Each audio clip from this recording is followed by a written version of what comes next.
Hi, I'm Rich, the creator of Rich Flicks, and this is a very special video that we are shooting today. It's number one lesson, number one life lesson that my father has taught me.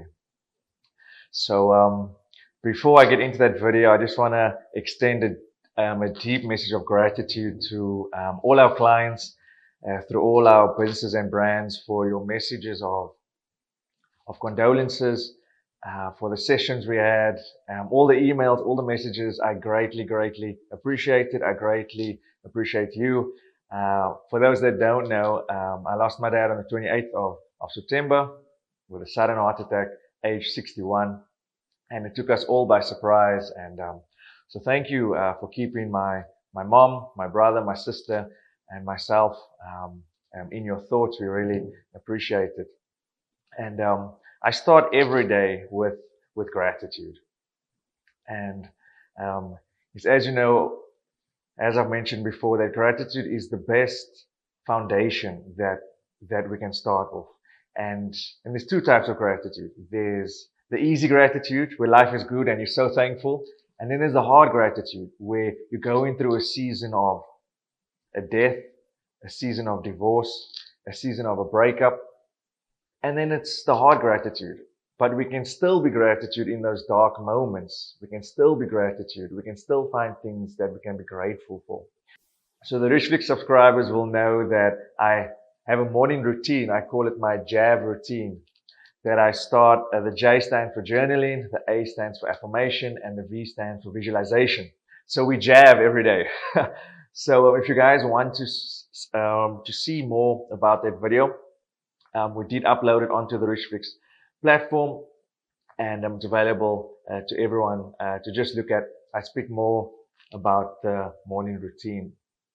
But what I want to share in this video is three things that really helped me in the grieving process.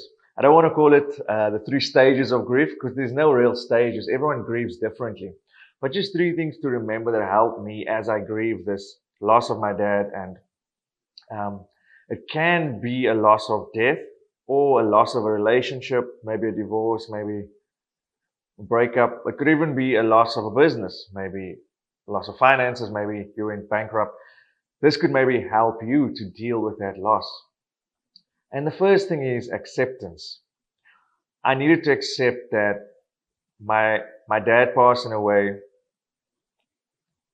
is the new normal. I can't have wishful thinking that I wish he'd come back.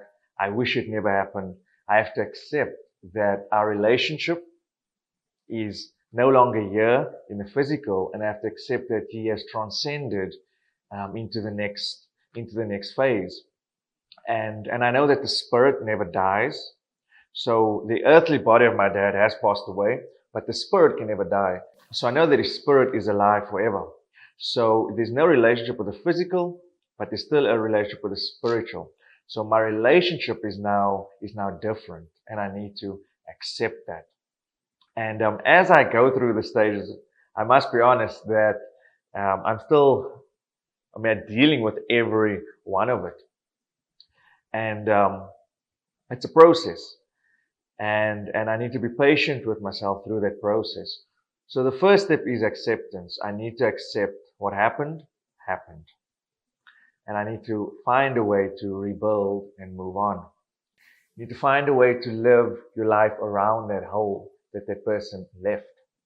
So the first thing to remember is acceptance. We got to let go of wishful thinking. We got to let go of, I should have done this. What if I did that? What if I didn't do that? No, let go of the what ifs.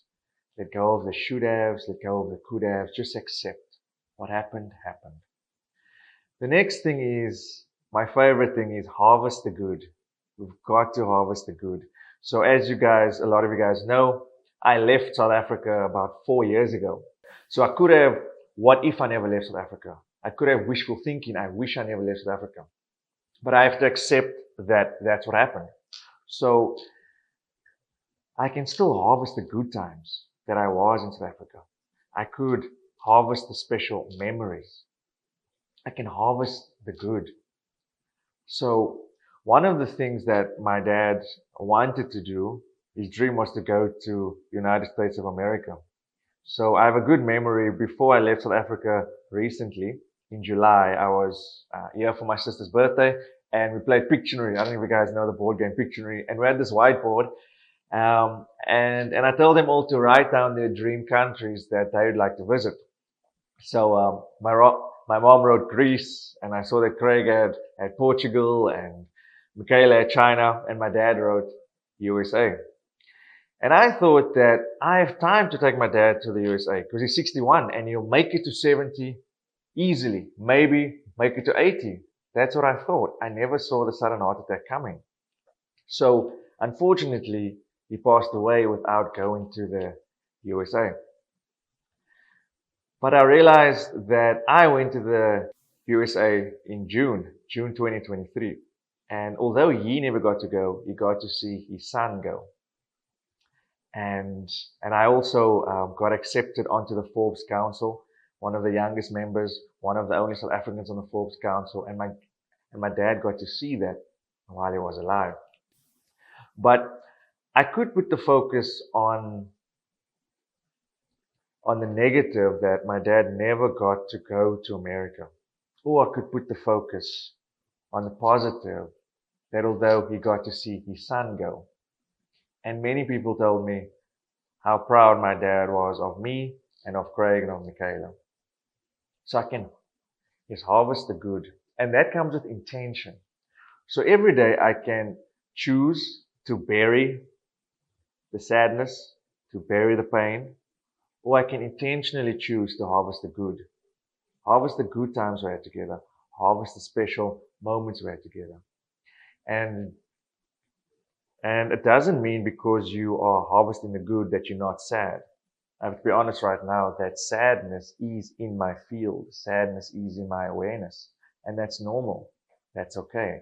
And I have to accept the sadness because I don't want to suppress it and push it down. Because what you suppress, you depress. And so I need to acknowledge that, yes, I'm going to harvest the good. And sadness is in my field. Sadness is in my awareness. And I don't know if you lost a close loved one. Maybe you lost a marriage. Maybe you're divorced right now. Maybe you had a breakup. Harvest the good. Don't just put the focus on how it ended. Don't put the focus on the breakup. Don't put the focus on the divorce. Put the focus on the entire relationship.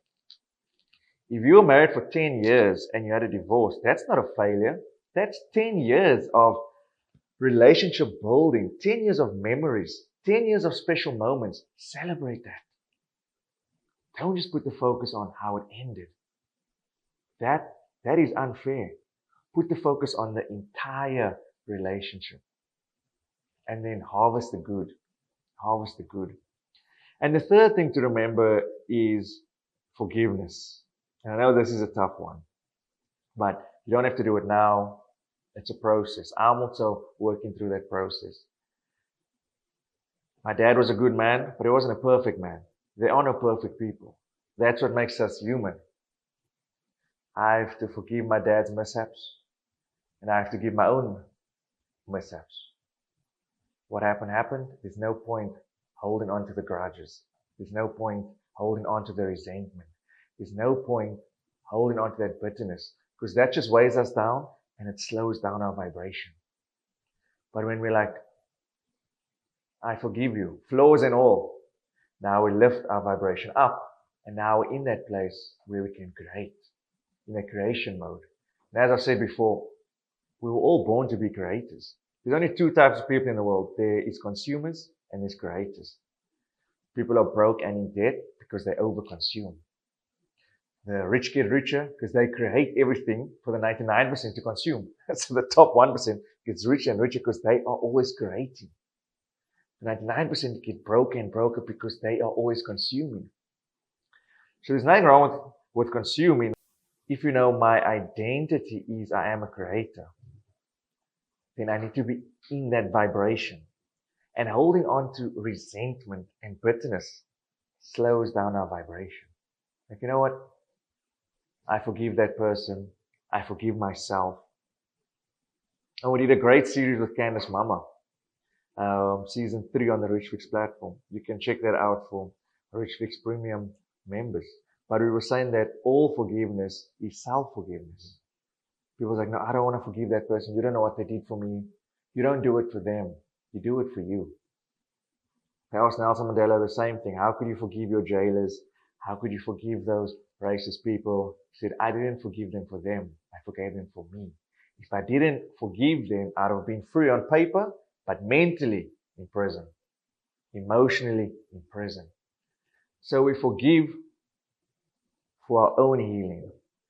And all forgiveness is self-forgiveness.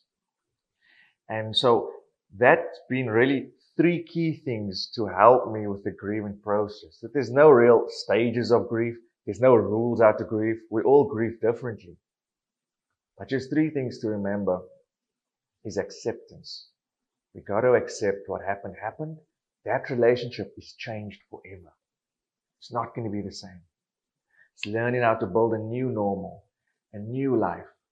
And yes, that person left a hole there. It's about learning to build a life around that hole.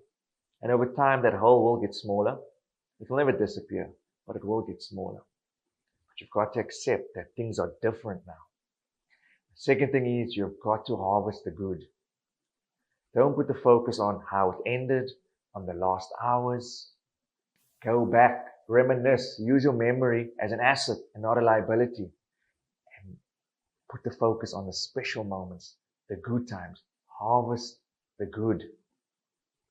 Like that example I used, I can choose to put the focus on my dad. Never got to the USA before he died, but he got to see his son go to the USA before he died. He got to see my sister, my brother become independent and be their own person, start their own lives. He got to see that before he died. He got to walk my sister down the aisle. He got to see us all move out and become independent. He got to see that. I'm harvesting the good. And yes, he left in a sudden heart attack, but at least he didn't suffer. At least it wasn't a long, drawn out sickness and pain. I'm harvesting the good. I'm cultivating the good. And number 3, forgiveness. I forgive his mishaps. He forgives my mishaps. And we had a lot of differences. Like I shared at the funeral, he was loyal to Siemens, the 9-to-5 job. And as you guys know, I believe you have to own the house, don't work for the house. And I believe in freedom. And so we had a lot of differences. But we had a lot of things in common. And I actually want to share something here that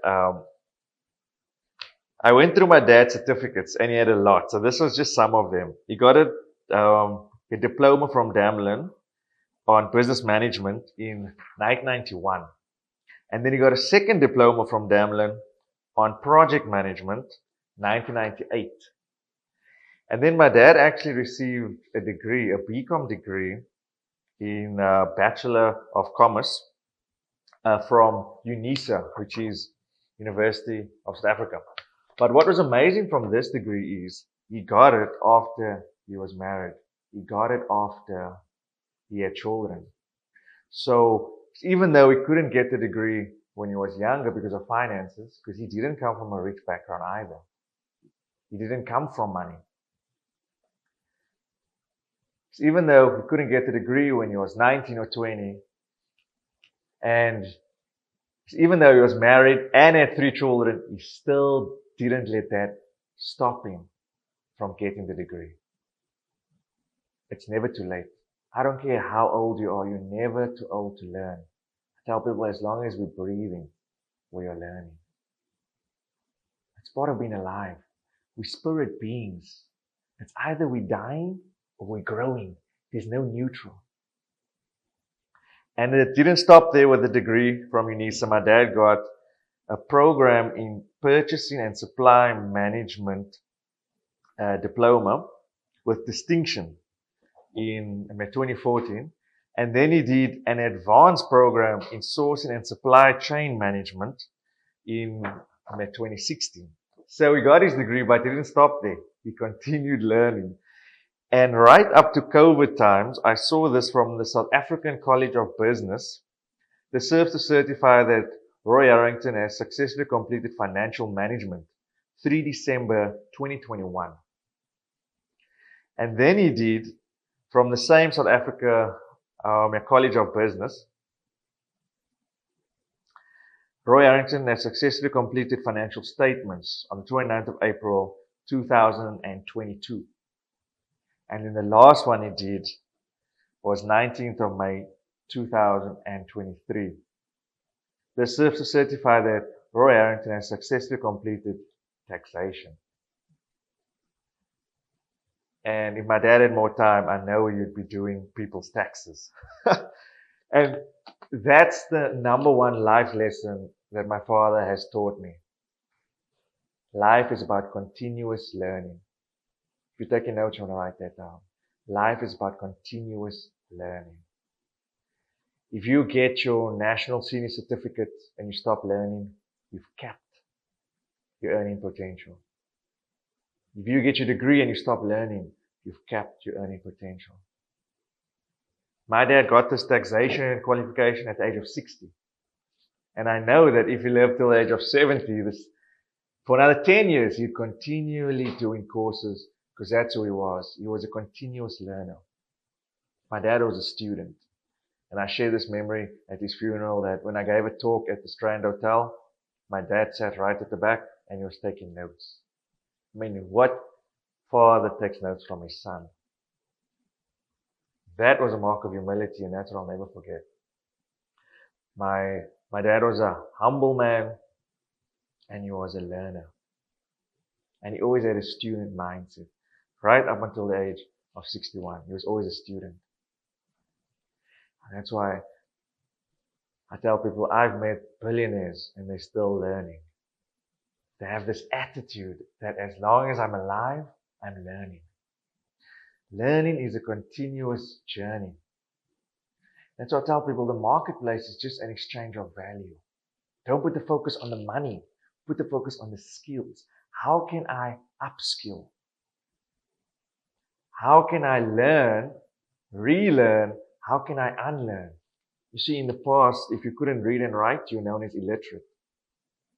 The new illiterate is the people that refuse to relearn and learn and unlearn. If you refuse to learn, you are the new illiterate. So I know you guys are subscribers to Richflix. You're loyal to Richflix. So you get it. That learning is a continuous journey. And that's the lesson I've learned from my dad. No matter how old you are, if you adopt a student mindset, the sky is really the limit. If you adopt learning as a ritual, make it a continuous ritual.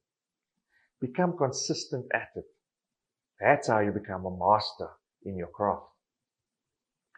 Consistent learning breeds mastery.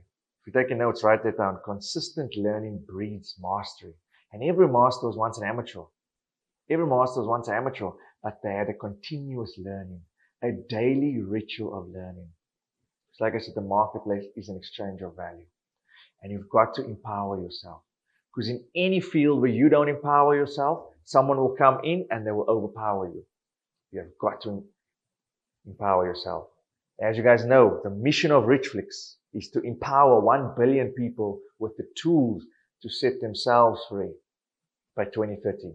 That's our mission.